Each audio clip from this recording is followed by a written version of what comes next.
এবার যে কথা বলে ধর্মগড়ের মিটিং আমার রাজনৈতিক জীবন শুরু হয়েছিল, আজ সেই মাধ্যমে আমার বক্তব্য শুরু করতে চাই। আজকে শুরু হয় গতকাল থেকে যেভাবে মমতা ব্যানার্জির পুলিশ ভয় করতে বাধা দিয়েছে, পতাকা লাগাতে বাধা দিয়েছে, এখানে সমাবেশ করার ক্ষেত্রে বিভিন্ন রকম বাধা সৃষ্টি করেছে। তারপরে সমস্ত বাধা উপেক্ষা করে আমরা সমাবেশ করছি, এর জন্য আরেকবার আপনাদেরকে সংগ্রাম অভিনন্দন জানাই। আজকে সমাবেশ অধিকার সমাবেশ, এই সমাবেশে আমি ছাত্র প্রতিনিধি হিসাবে আপনাদের সামনে এই রাজ্যে আমাদের ছাত্রদের যেভাবে শিক্ষার মৌলিক অধিকারকে হরণ করা হচ্ছে সেই বিষয়ে বক্তব্য রাখতে চাই। আপনারা জানেন যে গত কয়েকদিন আগে কেন্দ্র সরকারের একটি রিপোর্টে প্রকাশ হয়েছে যে পশ্চিমবঙ্গ সারা দেশের মধ্যে প্রথম হয়েছে।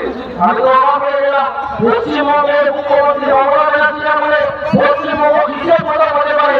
তারপর দিনে গিয়ে দেখলাম রাজ্যের সবচেয়ে বেশি, সারা দেশের মধ্যে সবচেয়ে বেশি স্কুল পড়ুয়াহীন স্কুল যদি থেকে থাকে সেটা হচ্ছে পশ্চিমবঙ্গ।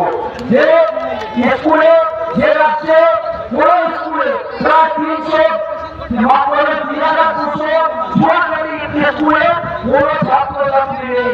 আপনারা কল্পনা করুন যে এই রাজ্যের মধ্যে 6,366 স্কুলে মাত্র একজনই করে শিক্ষক, আর কোনো শিক্ষক নেই। এই রাজ্যে শিক্ষার পরিকাঠামোকে, শিক্ষার মৌলিক অধিকারকে এই সরকার, রাজ্য সরকার এবং কেন্দ্রীয় সরকার দিন হরণ করছে এবং আমাদের ছাত্রদের অধিকারকে লুণ্ঠন করছে। একই সঙ্গে কলেজ ক্যাম্পাসগুলোতে, ইউনিভার্সিটি ক্যাম্পাসগুলোতে মমতা ব্যানার্জি আসার পর থেকে ভোট হয়নি, কোন নির্বাচন হয়নি, ছাত্র সংসদ নির্বাচন হয়নি। আমরা স্টুডেন্ট ফোর্স আজকে এই অধিকার সমাবেশের মঞ্চ থেকে প্রত্যেকটা কলেজ ইউনিটে, প্রত্যেকটা ইউনিভার্সিটিতে অবিলম্বে ছাত্র সংসদ নির্বাচনের তালিকা জানাচ্ছি। একই রকম ভাবে সরকারি শিক্ষা ব্যবস্থার মান উন্নয়ন, মাদ্রাসা শিক্ষা ব্যবস্থার মান উন্নয়ন করতে হবে, এই দাবিও জানাচ্ছি। আমাদের সরকারের পরিকল্পনা গরিব ফেলে দেওয়া ছেলেমেয়েরা সরকারি স্কুলে পড়ে, যারা মধ্যবিত্ত, যারা বড় লোকদের বাড়ির ছেলেমেয়েরা বেসরকারি স্কুলে পড়ে, আস্তে আস্তে সরকারি স্কুলগুলোকে পড়ুয়াহীন করে দিয়ে সেই স্কুলের বিলগুলোকে বেসরকারি সংস্কারকে আগামী আমদানি বিক্রি করে দিয়ে বিভিন্ন মডেলকে কার্যকর করে, এই 2020-কে কার্যকর করে এই রাজ্যের সরকারি শিক্ষা ব্যবস্থার মেরুদণ্ডকে ভেঙে দিতে চায়। এই রাজ্যের সরকারের পছন্দ করে না, এরা চায়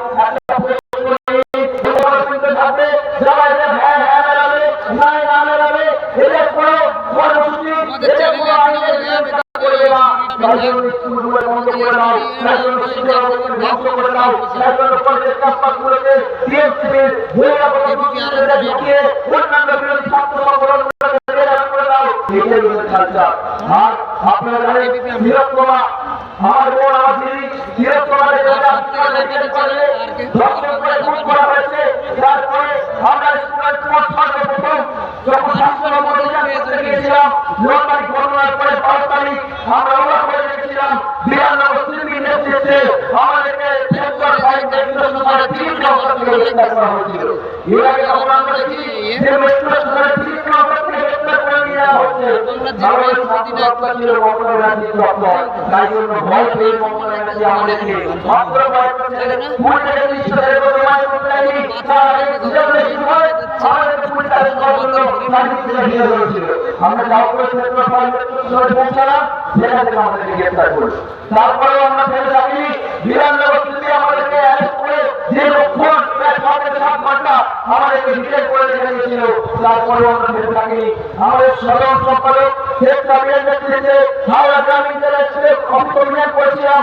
হাওড়া গ্রামীণ জেলায় সমস্ত মহিলাদের সুরক্ষার দাবিতে দাবিতে সেখানেও আপনারা দেখেছেন পশ্চিমবঙ্গ পুলিশের হাওড়া গ্রামীণ এসপির নেতৃত্বে যে পুলিশ বাহিনীর বিরুদ্ধে ছিল, তাদের মুখের ভাষা আপনারা শুনেছেন সোশ্যাল মিডিয়ায়, কি মুখের ভাষা নিয়ে তারা আমাদের স্বামীদের উপর, আমাদের সহযোগিতাদের উপর রাস্তায় ফেলে দেওয়ার জন্য মাধ্যমে করেছে এবং আমাদের সাধারণ সম্পাদক বক্তব্য শেখ স্বামীকে যেভাবে ক্রিকেট করে প্রায় 9:30 পর্যন্ত রেখে দিয়েছিল সে ঘটনা আপনারা জানেন। তাই তারপরে যখন সিবিআই আপনার কোর্টে চাকরি দিতে পারবে না, তখন তারা তৎকালীন এবং তৎকালীন প্রিন্সিপাল এসেছে, তার বিরুদ্ধে যখন আমরা গিয়েছিলাম, সেখান থেকে আমাদেরকে অ্যারেস্ট করে নেওয়া হয়েছিল। বারবার অ্যারেস্ট করে মহোদয়রা এটাই প্রমাণ করছেন যে আপনি আসলে ভয় পেয়েছেন। আর আমরা আপনার এই ভয় আরো বাড়িয়ে দিতে চাই। আপনার রাতের ঘুমকে হারাম করে দেওয়ার জন্য আজকে ইন্ডিয়া সেকুলার পার্টির সমাবেশটা যথেষ্ট। শেষ করবে আমার সহযোগিতা, আমার সংগঠনের প্রতিষ্ঠাতা শহীদ আলিফ খান স্মরণ করে।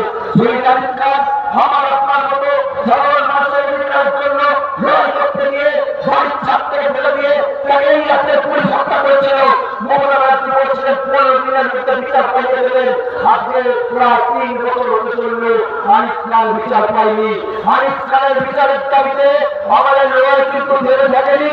আগামী দিনেও আলিফ খান প্রতিদিন না বিচার পাচ্ছে, প্রতিদিন পর্যন্ত সুরেশ পথ ইন্ডিয়া সেকুলার পথ তার লড়াই চালিয়ে যাবে। আর একটা কথা ঘোষণা করে আমি আমার বক্তব্য শেষ করবো। আমরা স্টুডেন্ট পথ প্রোগ্রামকারী স্টুডেন্ট ভয়েস পত্রিকা উদ্বোধন করতে চলেছি। আপনারা যে পত্রিকা গ্রাহক হবেন এই রাস্তাটি স্টুডেন্ট পথে মাসিক পত্রিকা, ত্রৈমাসিক পত্রিকা স্টুডেন্ট ভয়েসকে আপনারা লিখেও দিতে পারেন এবং আপনারা স্টুডেন্ট ভয়েসের গৃহীতা হবেন। এই রাস্তাটি ইনকিলাব জিন্দাবাদ, স্টুডেন্ট পথ জিন্দাবাদ, ইন্ডিয়া সেকুলার পথ জিন্দাবাদ।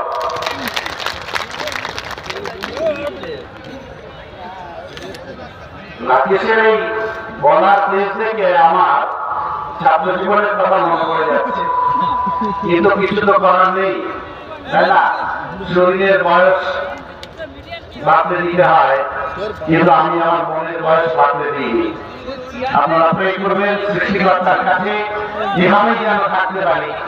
শরীরের বয়স বাড়ুক, মনের বয়স বাড়তে দেবেন না। আপনাদের অনুরোধ করছি প্রত্যেকে শরীরের বয়স বাড়তে দেবেন, অর্থাৎ স্বাভাবিক প্রকৃতির নিয়মে বাড়বে, কিন্তু মনের বয়স বাড়তে দেবেন না। আপনাদের সামনে আরেক দরকার যুবক সাম্প্রতিককালে শিক্ষা আন্দোলন, শিক্ষক আন্দোলন যে হলো, সে শিক্ষক আন্দোলনের অন্যতম মুখ মাহিউদ্দিন মাহি বক্তব্য রাখবেন। আর তারপরে বক্তব্য রাখবেন প্রসেনজিৎ বসু। আমি প্রসেনজিৎ সম্পর্কে আপনাদের দু এক কথা নিশ্চয়ই বলে দেবো। আর সবশেষে আপনারা শুনবেন নওশাদ সিদ্দিকীর বক্তব্য। এখন আপনাদের সামনে আসছে মাহিউদ্দিন মাহি। নওশাদ কোথায়? স্টেজে তুমি অ্যাসেম্বলিতে আছে না? হ্যাঁ, বিধানসভায়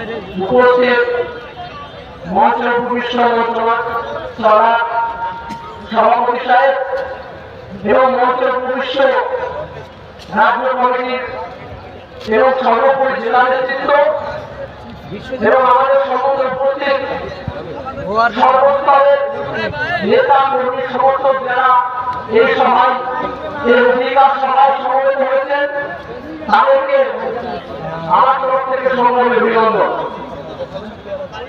আজ তারিখটা আপনাদেরকে একটু মনে করাই।